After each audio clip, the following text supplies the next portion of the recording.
Hello and welcome. My name is Anita Griesbeck. I'm here to share success stories of women from all around the globe to inspire and to encourage millions of women to write their own success story. Speaking of writing, today I have the great pleasure to be interviewing Britta Manthée, who is author and self-publisher. So far, she has published already 19 books since 2019. She says, writing a book, self-publishing, is no witchcraft. This is why today she supports experts publishing their own book. Good morning, Britta. How are you? Good morning. I'm very well. How are you? Great. I'm really good too. I'm excited about our interview because I find your topic and writing a book really fascinating. It is. So how have you discovered your passion for writing books? Have you always written books, or was there a game changer? Actually, when I was really young, my mom used to read to me, and when she stopped, because I was at the age of being able to read myself, I stopped. And she was like, what's going on? And she kept giving me books to read, but it was like novels and drama and all this kind of books, and I wasn't really keen on reading those.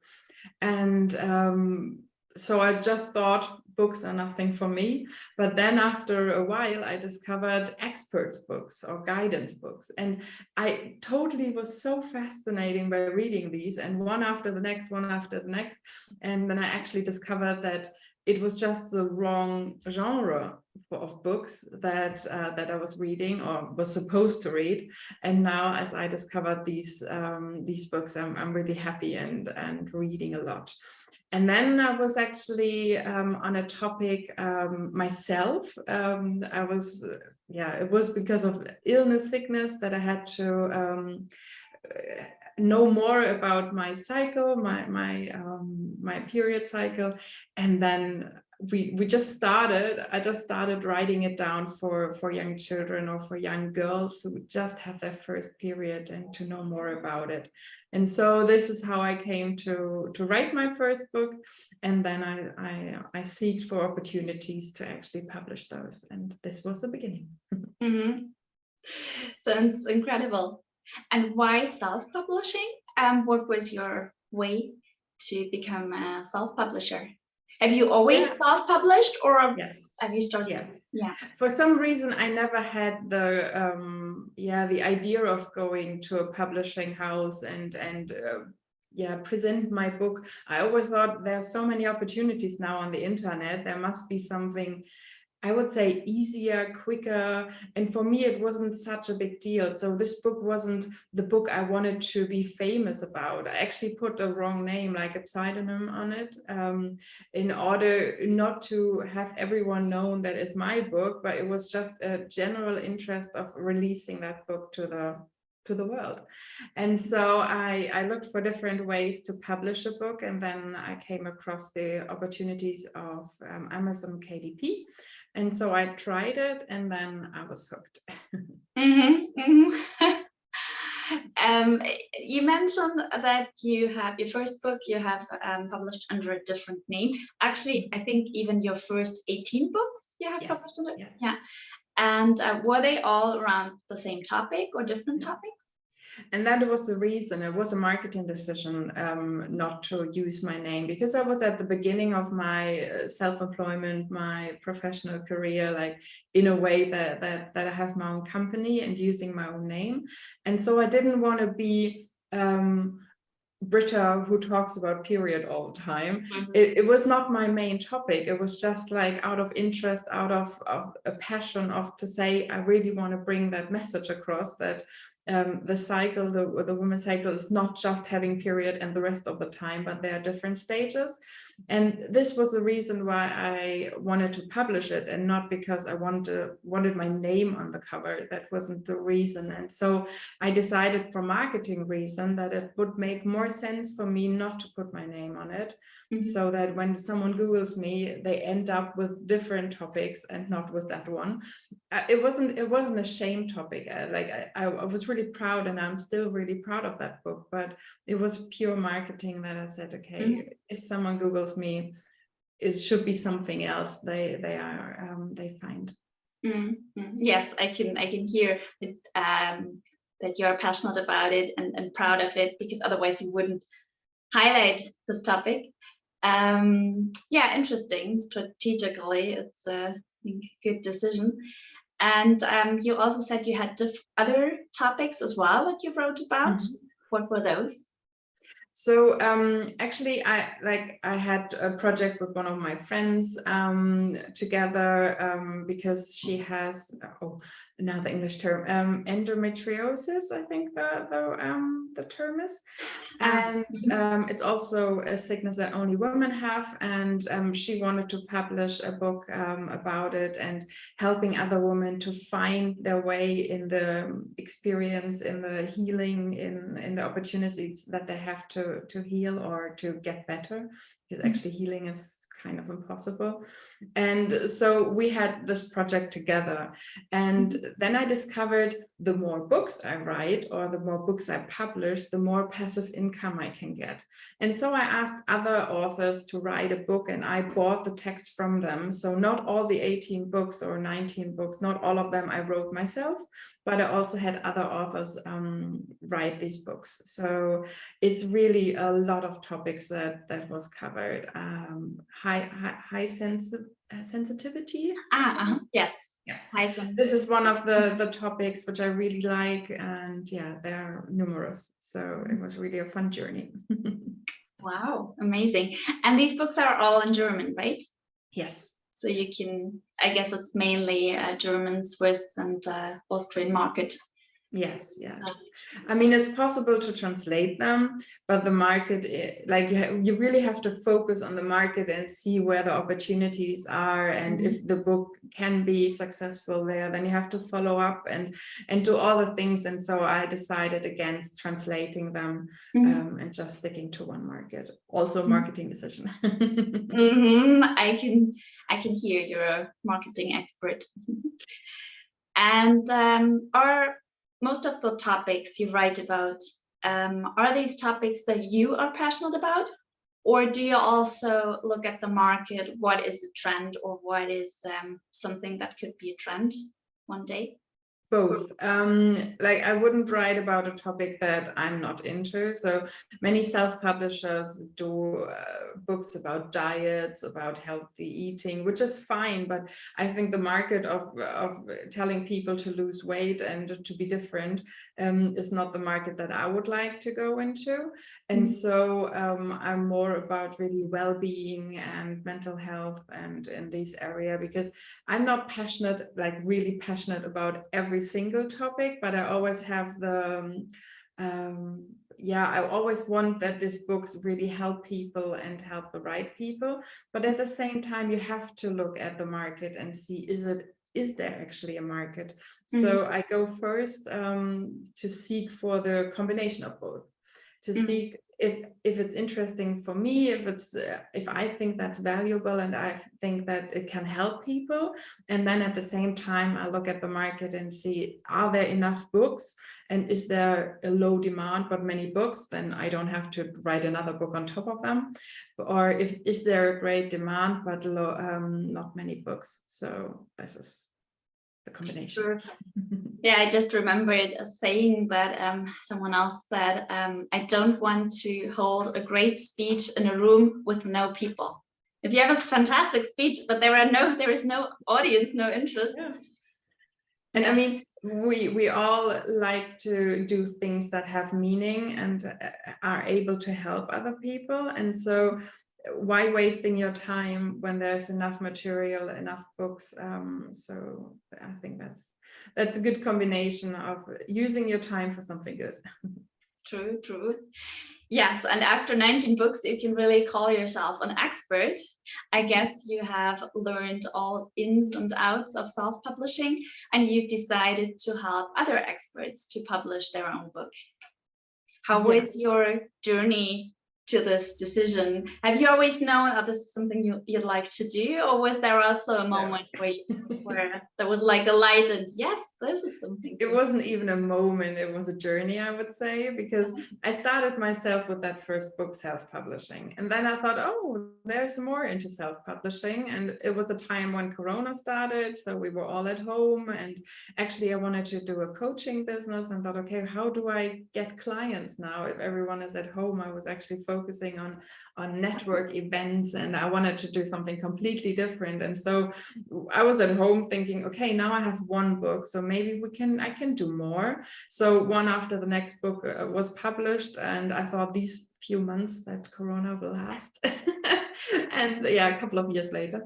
And yeah, so one after the next book came to the market, and then I was in a digital network session, and someone said, you can publish books. And I was like, yeah, sure, I've done 5 or something at the time. And she was like, this is amazing. You know how many people actually want to publish books? And I was like, no, I have no idea.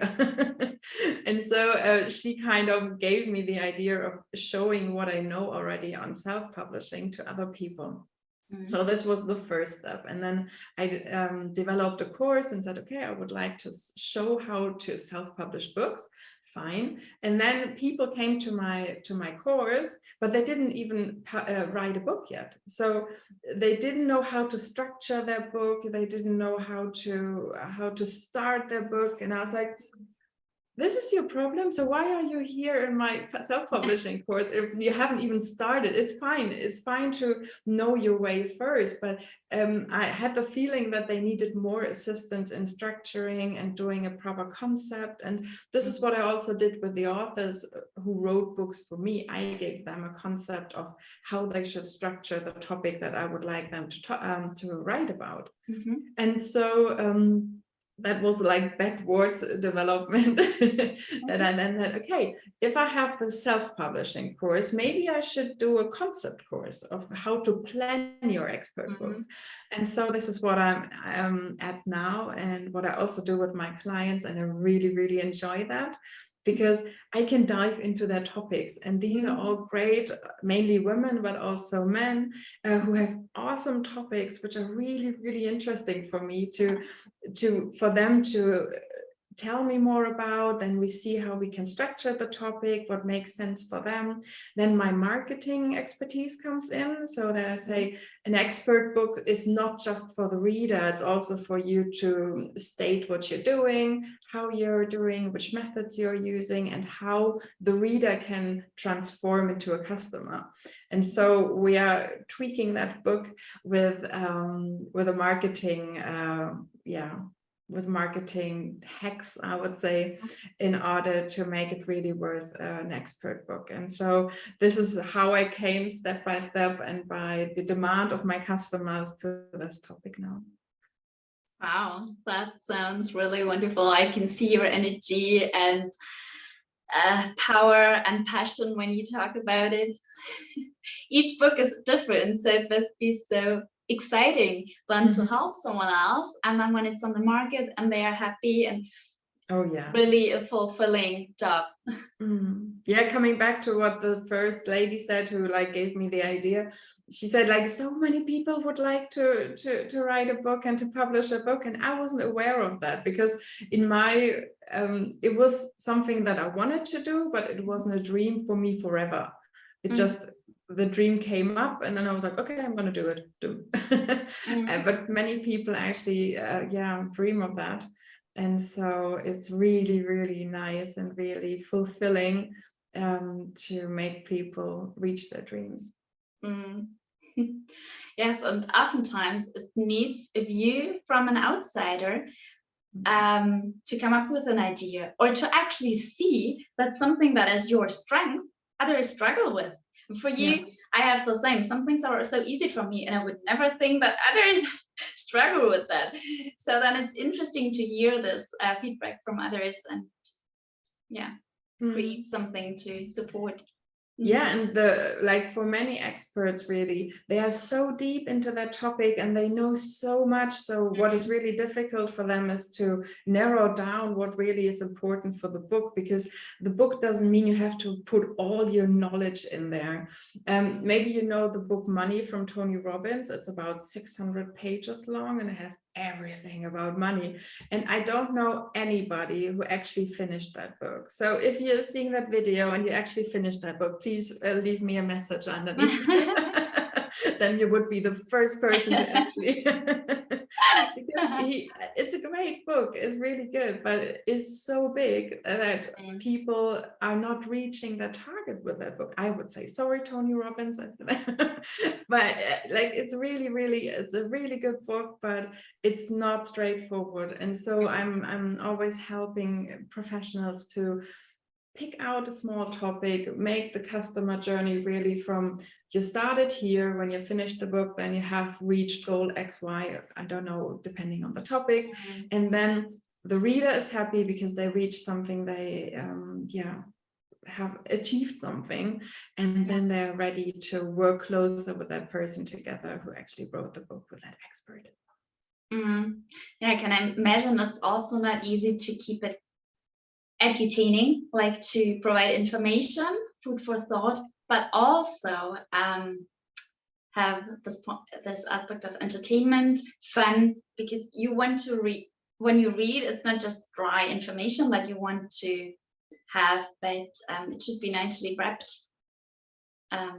Should have a fun aspect. I can imagine that you have this outside view and some hints as well.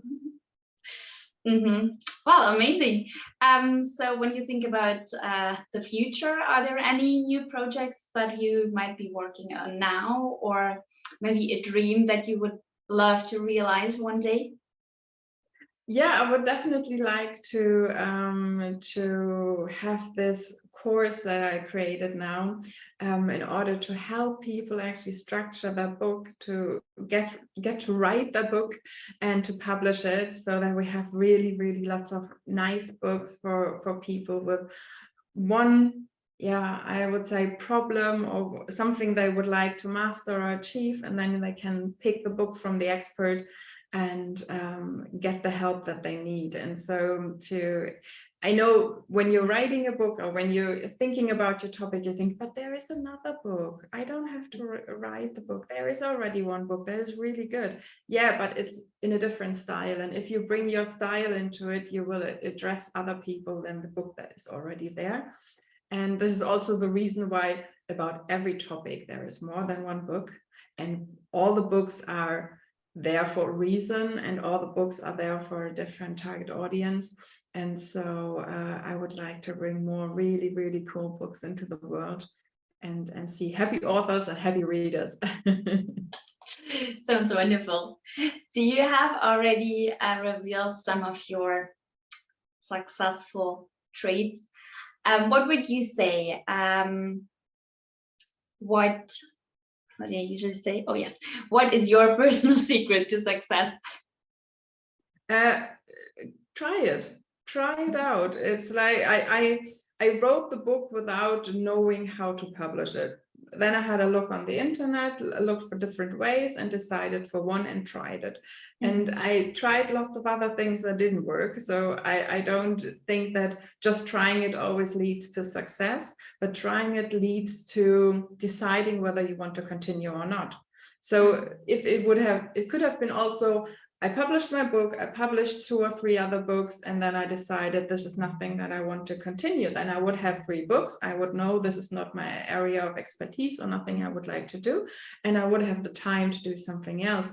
But like not trying it means that you just don't know if it's your thing or not. And so, especially in the opportunities of the internet, we have so many good things we can cheaply try out. And then we would know more. And this is what I try to do a lot of times when I have like one of these sparking ideas that are like, oh my God, I'm so excited about this idea. Then I try it, and sometimes it works, sometimes it doesn't. If it doesn't work, I can quit and didn't invest too much, maybe a bit of time, but I didn't invest too much, but then I know that this is nothing that I would like to continue. Exactly. Those who don't try cannot fail, but also cannot succeed, right? Yeah. Yeah. Yeah, and it's not a failure. I mean, if you're trying something out and it's not your thing or it doesn't work, I don't consider it as a failure, because it is really just, I know that I don't like it or it doesn't work. And so I know, I have knowledge now about it. Exactly. Failure in the sense of I don't continue, or even if you with something have a failure or a mistake, it's okay, because you grow and you learn, and everyone who has a success also has failures, because every success involves, so that's a good thing.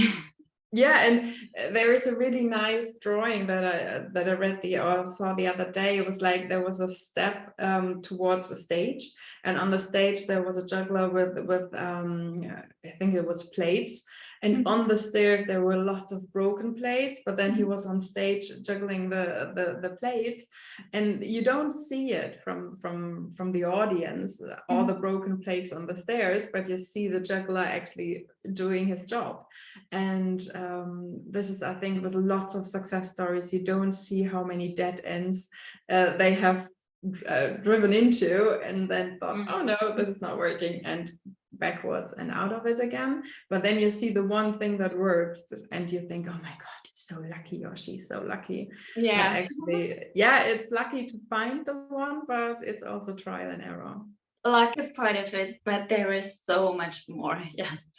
If you had the chance to talk to your younger self, what would you tell her? Try it. Try it again. So that is your personal secret to success. Try it. Yeah, maybe it is. Yeah, I would really say, like, I don't think yeah, just try it out, basically. And if it doesn't work, don't beat yourself up about it. Yeah, and then you never wonder what would have happened if. That's the worst. Yeah. Yeah, true. So I know you know a lot of inspiring women as well. Is there one that you would love to see in an interview with me one day? Like, thinking about my book journey, my lector would be really nice to talk to, to have in a conversation, because she's not only correcting my mistakes, my written mistakes in my book, but she's also like a good business buddy for me. Her name is 𝐸𝐵𝐸 Roman. And I think that would be really interesting as well to talk to her, because in her work as a lector, she's written, or she has nicht written, she has read about lots of books, and also expert books, so maybe that would be very nice for you to talk to her. Thank you. Sounds inspiring. Well, Britta, thank you so much for your inspirations. I'm now really excited to write my own book one day. Yes, please do so. And yeah, thank you for your time, and for sharing your story and your passion. I really enjoyed it. Yeah, me too. Thank you for the interview. And to you out there, thank you for watching, for listening. I hope you enjoyed it. And if you were or are now thinking, oh, well, an expert book, that would be something for me as well. While you hear Britta saying it's no witchcraft, self-publishing is no witchcraft. So just give it a try. Take care and see you next time. Bye.